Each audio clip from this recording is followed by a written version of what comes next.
You being on the way. The truth is unbelievable. I've heard of this before, but black people seem to really struggle with this one.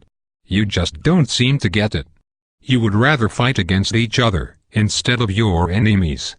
This is bad business and you will never get true freedom doing things this way. Instead, do what we did to gain power. We divided and conquered entire countries based on their differences, while holding true to our similarities. I am white. There is no changing that. My God-born tendency is to preserve my own. Nothing is racist about that. It is just common sense. Mr. John All is one. For all your needs, being spiritual, and even things that our eyes cannot see, contact him on 0207 2238 332 or 079 03 115 438. The servant of God, Mr. John All is one. Visit www.mindspace.com and search Johnny Ashon Okasa or check some of the miracles on YouTube. Mr. John All is one. The servant of God. All is well. You people are the stupid ones, going around trying to love everybody, but yourselves. We kicked your asses here in America for over 400 years, and you still go around talking about Jesus loves everyone. While you've been doing all that praying and jumping around, we have been buying up the world and making laws you have to abide by. No offense, but everyone else has unity but you. I mean, look at the business in your neighborhoods. The people that control it don't even look like you. In fact, everyone who comes to this country sets up a business in the black community. The Koreans, the Indians, the Chinese.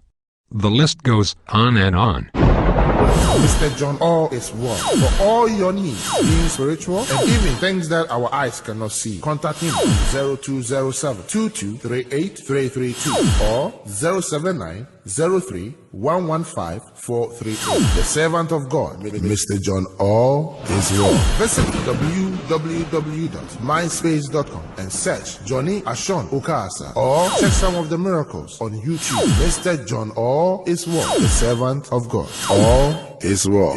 On and on. Aren't you tired of letting these other people supply all of your food, nails, and weaves?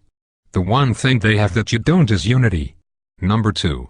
Once you get unity, you are going to need to get organized. When we took over the world, we had a plan in place. A goal. Since we whites make up a small percentage of the global population, we knew the only way for us to exist was to enslave non-white people. This was our global plan for white supremacy. But we didn't stop there. We organized a military force behind our goal and executed it to perfection. Killing men, women, and children across the globe with brute force. Whatever we needed, we just took it. And if blacks or Native Americans didn't like it, oh well. Remember, there are no rules in war. Our objective is to ensure survival. But you black people seem to think your economic hardships, social injustices, and high arrest rates just happened by chance alone. Never mind, we've worked nearly 4 centuries, day and night to keep you people exactly where we want you. On the plantation. Yeah. It's true. Let me tell you a little secret.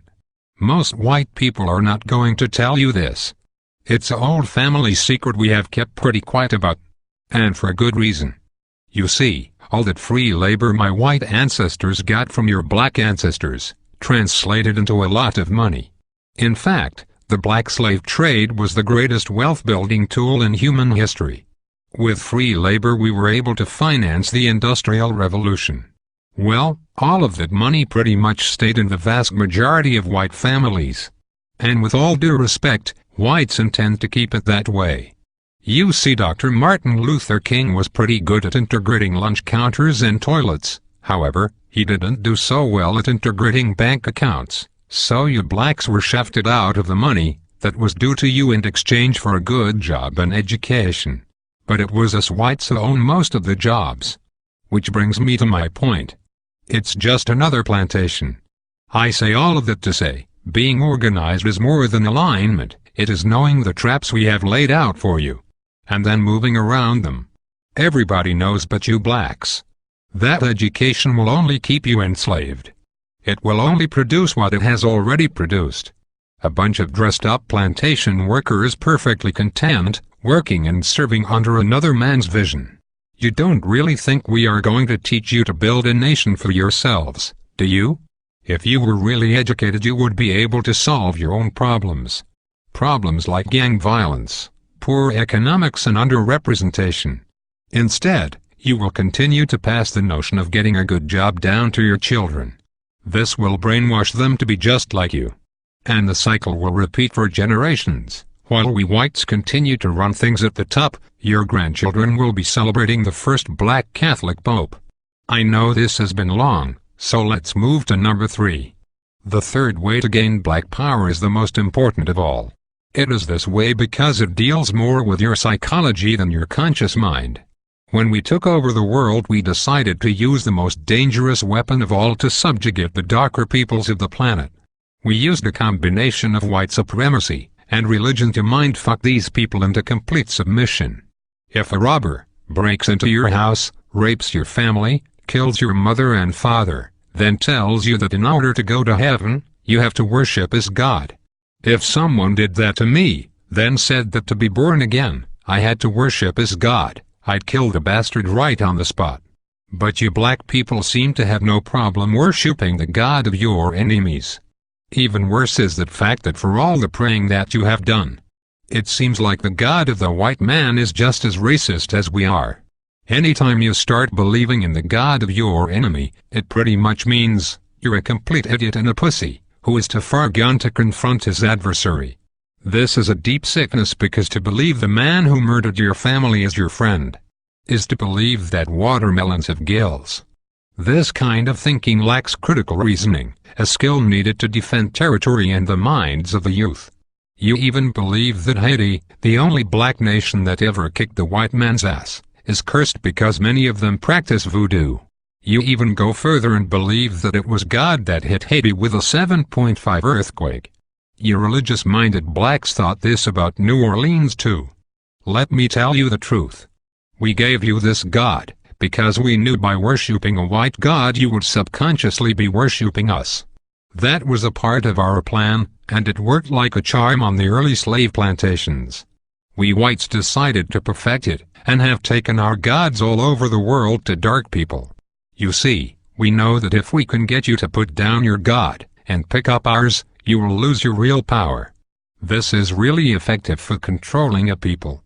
Practically, by doing this, you will never fight against us because subconsciously you would be fighting God.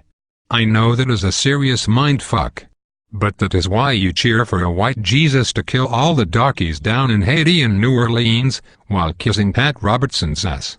Meanwhile, our harp machines can shake up more prime real estate for the oil companies. If you continue to follow the God of your enemies, you will never rule the world, because you will always have your allegiance with the white man, instead of your God, who's pissed off because you traded him in for a blonde-haired, blue-eyed hippie, whose name we took from the Greek god Zeus.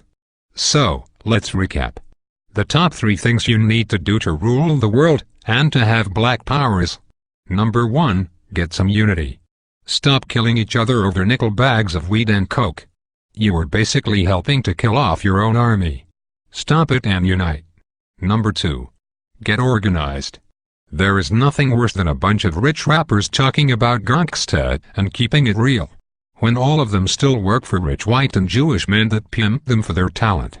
With Jay-Z, P. Diddy and Oprah, you black people should have your own distribution company by now, instead of relying on your white backers to put out your albums. This is because you are not organized. This goes for all you sports athletes too. You black sports guys are stupid. You're a grown man and you still have an owner. Stop being a slave and wake up. When you die, all you will have to pass on to your children is a championship ring. When I die, I will have at least 2 islands and a few manufacturing companies to extend my legacy. For you sports guys, no one will remember you, and the money you blew on trying to floss will be right back into our hands. You need to organize and put your money and minds together for one common goal: black power. Last but not least, you have to stop following the white man's God. He has really done nothing for you since you started to believe in him. Thank you, Okasa TV viewers. We want people to know that you are in Okasa TV, and, you know, life is how you make it.